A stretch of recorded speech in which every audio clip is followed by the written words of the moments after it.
Assalamualaikum warahmatullahi wabarakatuh. Teman-teman Madab Dampar Channel dimanapun Anda berada, salam sejahtera kami sampaikan, semoga kita semua selalu dalam lindungan Allah Subhanahu wa Ta'ala, amin. Dalam video kali ini kita sama-sama akan mendengarkan wejangan Sang Imam Al-Ghazali, yaitu jalan terbaik menuntut ilmu filsafat. Wahai penuntut ilmu yang budiman, ketahuilah bahwa Allah Subhanahu wa Ta'ala menganugerahkan akal kepada manusia bukan untuk kesombongan, melainkan sebagai sarana mengenal kebenaran. Akal bukanlah pengganti wahyu, melainkan pengiringnya. Akal adalah lentera, dan wahyu adalah matahari. Bila keduanya berjalan seiring, maka jalan hidup menjadi terang benderang, namun bila salah satunya ditinggalkan, niscaya manusia terjerumus dalam kegelapan dan keraguan yang menyesatkan. Imam Al-Ghazali, Hujatul Islam, pernah berjalan dalam gelapnya keraguan dan gemerlapnya pemikiran. Ia menyelami samudera pemikiran para filosof Yunani, menjelajahi aliran batiniyah, menelusuri lorong-lorong ilmu kalam, dan akhirnya mendarat di pelabuhan tasawuf yang menenteramkan. Ia bukan sekadar pembaca filsafat, melainkan pemilah, penyaring, dan pengemban amanahnya. Dalam kitabnya yang terkenal, Al-Munshis min Ad-Dalal, Al-Ghazali menuturkan dengan jujur bahwa filsafat mengandung bahaya yang besar, namun juga memiliki manfaat yang dalam. Maka, barang siapa hendak menempuh jalan filsafat, ia harus mempersiapkan dirinya dengan sebaik-baiknya. Karena ilmu ini seperti pisau tajam, ia bisa memotong daging yang busuk, tetapi juga bisa melukai tangan yang ceroboh.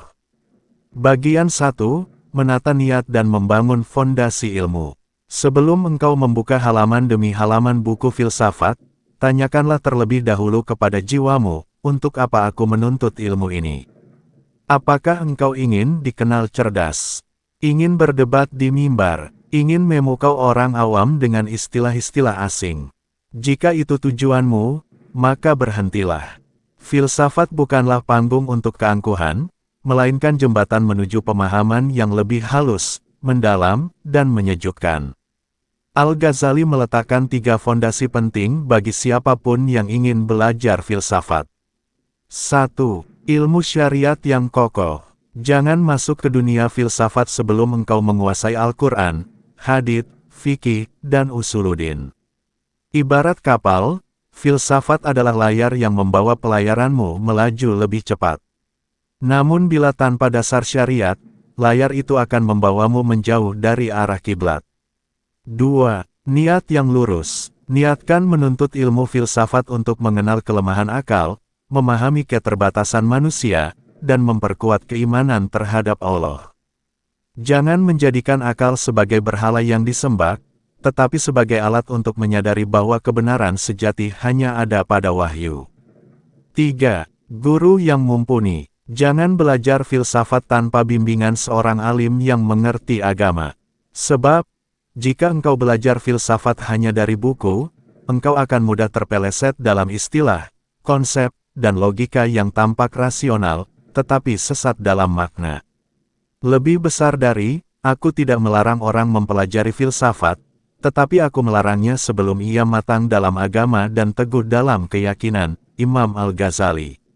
Bagian 2, mengenal isi dan cabang ilmu filsafat. Filsafat bukanlah satu jalan lurus, melainkan persimpangan yang luas dan berliku. Dalam kitab Tahafut Al-Falasifah, Al-Ghazali membagi ilmu filsafat ke dalam 6 bagian. 1. Matematika, hisab dan geometri. Cabang ini berisi angka, ruang, dan bentuk.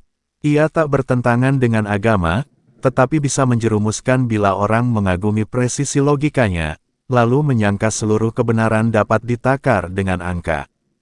2. Logika, mantik. Ilmu ini penting untuk menyusun argumen dan menilai kesahihan pikiran. Al-Ghazali menyamakan logika dengan ilmu alat, seperti ilmu nahwu dalam bahasa. Tanpa logika, engkau akan sulit menelaah makna-makna filsafat yang dalam. 3. Ilmu alam, tabiiyat. Cabang ini meneliti alam semesta, perubahan benda, gerak, dan sebab akibat. Tidak semuanya bertentangan dengan agama, selama tidak menyimpulkan bahwa alam bersifat kekal atau berjalan tanpa campur tangan Tuhan. 4. Metafisika ilahiyat. Inilah bagian paling berbahaya, karena ia membahas Tuhan, jiwa, akhirat, dan keberadaan. Banyak filsuf tergelincir dalam logika yang tampaknya benar, padahal bertentangan dengan wahyu. Disinilah Al-Ghazali menulis kritik tajam terhadap Ibnu Sina dan Al-Farabi. 5. Etika, akhlak. Ilmu ini mengajarkan tentang jiwa manusia dan bagaimana ia bisa disucikan. Etika filsafat mendekati tasawuf, tetapi seringkali terlepas dari bimbingan agama. 6. Politik, siasah. Filsuf membahas tata negara dan pengaturan masyarakat. Sebagian pandangannya baik, sebagian lain bertentangan dengan syariat. Al-Ghazali mengajarkan, pelajarilah matematika, logika, dan sebagian ilmu alam untuk memperkuat akal. Tetapi berhati-hatilah terhadap metafisika filsafat yang tanpa iman, sebab ia seperti api, menghangatkan bila dikuasai, membakar bila didekati tanpa pelindung. Bagian 3, metode belajar filsafat ala Al-Ghazali. Setelah engkau menata niat dan mengetahui medan filsafat, maka tempuhlah metode yang ditunjukkan oleh Al-Ghazali. 1. Baca langsung karya asli filsuf. Al-Ghazali sendiri membaca karya-karya filsuf secara langsung, tanpa bergantung pada ringkasan orang lain. Ia mempelajari karya-karya Aristoteles, Plato, serta Ibnu Sina, dan meresapi cara berpikir mereka sebelum menuliskannya kembali dalam Maqasid al-Falasifah. Mengapa ini penting? Karena memahami gagasan dari tangan pertama akan mencegahmu salah tafsir. Engkau akan tahu bagaimana para filsuf menyusun argumen, bukan hanya apa yang dikritik orang terhadap mereka. 2. Pelajari logika dengan teliti. Logika adalah senjata utama dalam filsafat. Tapi seperti pedang, ia bisa menyayat atau melindungi. Al-Ghazali menyarankan agar siapapun yang ingin masuk dunia filsafat, terlebih dahulu menguasai silogisme, analogi, dan kategori logika. Tanpa logika, argumen akan mudah runtuh. Namun ingatlah, logika bukanlah kebenaran. Ia hanya jalan menuju kebenaran. Banyak orang yang bersandar pada logika, namun kesimpulannya menyimpang karena premisnya keliru. 3. Diskusikan dan tulislah ulang. Setelah membaca dan memahami, Al-Ghazali menganjurkan agar ilmu itu didiskusikan dengan orang yang mengerti. Jangan hanya mengendapkan dalam pikiran. Sebab diskusi akan mengasah argumen, dan menulis akan menata pikiran. Cobalah menulis ulang satu gagasan filsuf dalam bahasamu sendiri. Lalu tanyakan, apakah ia selaras dengan tauhid? Apakah ia membantu manusia mendekat kepada Allah? 4. Berdoa agar diberi hidayah. Al-Ghazali tidak pernah merasa cukup dengan akal. Ia selalu berdoa agar Allah menunjukkan kebenaran dan menjauhkan dari kesesatan. Ia menangis dalam sujudnya, memohon agar tidak diperdaya oleh kilauan logika yang membutakan iman. Lebih besar dari, aku mencari kebenaran, bukan pembenaran atas pikiranku sendiri, Imam Al-Ghazali. Bagian 4, Bahaya Filsafat dan Jalan Selamat menurut Al-Ghazali. Wahai penempuh jalan ilmu, ketahuilah bahwa setiap cahaya yang kuat memiliki bayang-bayang yang pekat. Demikian pula filsafat, semakin dalam engkau menggali, semakin besar pula kemungkinan engkau terperosok. Maka berhati-hatilah, sebab Imam Al-Ghazali telah menunjukkan kepadamu di mana letak bahaya yang paling besar. 1. Bahaya dalam metafisika dan ketuhanan. Inilah medan paling gawat. Disinilah para filsuf seperti Aristoteles, Al-Farabi, dan Ibnu Sina tergelincir.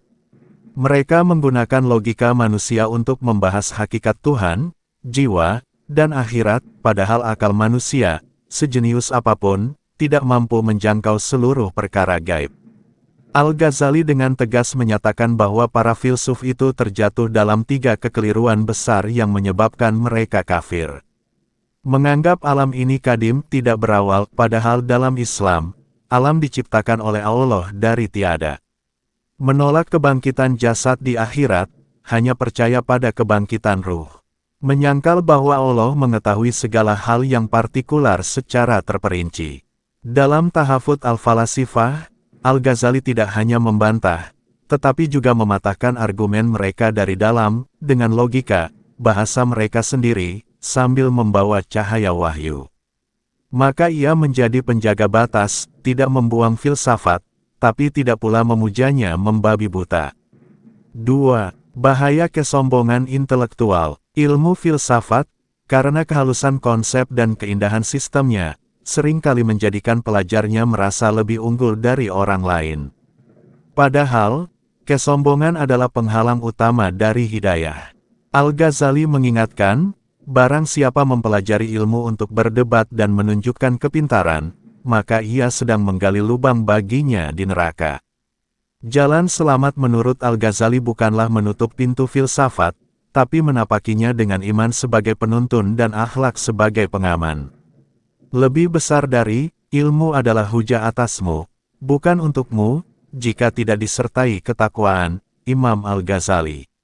3. Bahaya ketergantungan pada akal. Akal adalah nikmat yang agung, tetapi bukan penentu kebenaran mutlak. Bila akal dijadikan hakim tertinggi dalam perkara agama, maka akal akan memberontak terhadap wahyu. Al-Ghazali menasihati, akal ibarat mata. Tapi tanpa cahaya, mata tak bisa melihat. Dan cahaya itu adalah wahyu. Maka jangan pisahkan filsafat dari agama, dan jangan jadikan filsafat sebagai agama itu sendiri. Tanda hubung. Bagian 5, filsafat yang mendekatkan kepada Allah. Setelah mengingatkan bahaya, Al-Ghazali tidak menutup pintu harapan.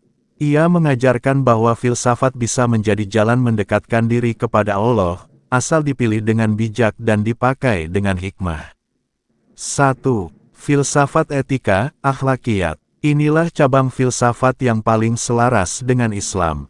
Ia berbicara tentang bagaimana manusia memperbaiki dirinya, menundukkan hawa nafsu, dan mencapai derajat insan kamil. Filsafat ini bertemu dengan tasawuf, karena keduanya mengajarkan penyucian hati dan kebeningan jiwa. Al-Ghazali memuji bagian ini dan bahkan menyerapnya dalam Ihya Ulumuddin. Lebih besar dari, barang siapa mengenal jiwanya, ia akan mengenal Tuhannya, Al-Ghazali. 2. Logika yang menjernihkan pikiran. Al-Ghazali menyatakan bahwa logika dapat membantu membersihkan kekacauan pikiran dan menata cara berpikir yang lurus. Ia menulis kitab Mi'yar al-Ilm sebagai panduan berpikir logis dalam kerangka Islam. Tapi ia menekankan, logika hanya alat. Ia tidak memberi kebenaran, tapi hanya menunjukkan apakah jalan berpikirmu konsisten. 3. Filsafat sebagai wasilah, bukan tujuan. Tujuan hidup manusia adalah marifatullah, mengenal Allah dengan hati yang tenang dan jiwa yang suci. Filsafat bisa menjadi jalan bagi sebagian orang yang bertipe rasional dan ingin memastikan bahwa agama ini bukan sekadar taklid. Tetapi bila filsafat telah menjauhkanmu dari Allah, membuatmu ragu terhadap Nabi, melemahkan keyakinan pada akhirat, maka itu bukan ilmu yang bermanfaat, tetapi ilusi kebenaran. Tanda hubung. Bagian 6, strategi menuntut ilmu filsafat dengan aman. Imam Al-Ghazali dalam berbagai karyanya memberi petunjuk praktis bagi mereka yang ingin belajar filsafat tanpa kehilangan keimanan. 1. Gunakan kitab-kitab pilihan. Baca Maqasid Al-Falasifah terlebih dahulu untuk mengenal isi filsafat secara ringkas dan netral. Kemudian baca Tahafut Al-Falasifah untuk melihat bagaimana argumen filsuf dibantah dari dalam. Baca juga Al-Munshis min Ad-Dalal sebagai cermin pencarian pribadi Al-Ghazali dalam menemukan jalan yang lurus. 2. Selalu sertakan doa dan zikir. Jangan pisahkan belajar filsafat dari zikir kepada Allah. Sebab, ilmu yang tidak menyambung pada Allah akan kering dan mengeringkan hati. Bacalah, ya Allah, tunjukkan aku jalan yang benar, sebelum membuka kitab filsafat, dan istighfarlah sesudahnya. 3. Kaji bersama guru yang lurus akidahnya. Jangan belajar sendiri. Carilah guru yang memahami filsafat sekaligus kokoh dalam akidah. Sebab, banyak pemikiran yang sepintas tampak benar, tetapi menyimpan racun dalam bungkus madu. 4. Jadikan filsafat sebagai penguat, bukan pengganti. Filsafat bukan tempat bernaung, tapi jembatan. Setelah engkau mengenal bagaimana akal manusia bekerja, kembalilah ke wahyu sebagai sumber kebenaran sejati. Tanda hubung tanda hubung tanda hubung. Penutup, jalan tengah sang hujatul Islam. Wahai pencari hikmah, Imam Al-Ghazali adalah bintang yang menerangi malam keraguan. Ia tidak memusuhi filsafat secara buta, dan tidak pula memujanya tanpa batas. Ia mengambil yang jernih dan membuang yang keruh. Ia membimbing dengan cinta, memperingatkan dengan hikmah, dan menunjukkan bahwa Islam tidak takut kepada akal, selama akal tunduk kepada cahaya wahyu. Belajar filsafat menurut Al-Ghazali bukanlah kesalahan, tetapi tanggung jawab. Ia bukan jalan untuk menjadi sombong, tetapi untuk menjadi rendah hati di hadapan kebenaran. Lebih besar dari, kebenaran bukan milik siapapun, tetapi milik Allah. Barang siapa menemukannya, maka ia wajib mengikutinya, walau berasal dari orang yang berbeda mazhab, bangsa, atau zaman, Imam Al-Ghazali. Maka berjalanlah, wahai penuntut ilmu. Tapi jangan berjalan sendiri. Gandeng tangan ulama, bawa lentera akal, dan biarkan wahyu menjadi bintang penunjuk arah. Dengan itu, engkau tidak akan tersesat di belantara pemikiran, dan akan sampai pada taman marifat yang damai. Terima kasih telah mengunjungi channel kami.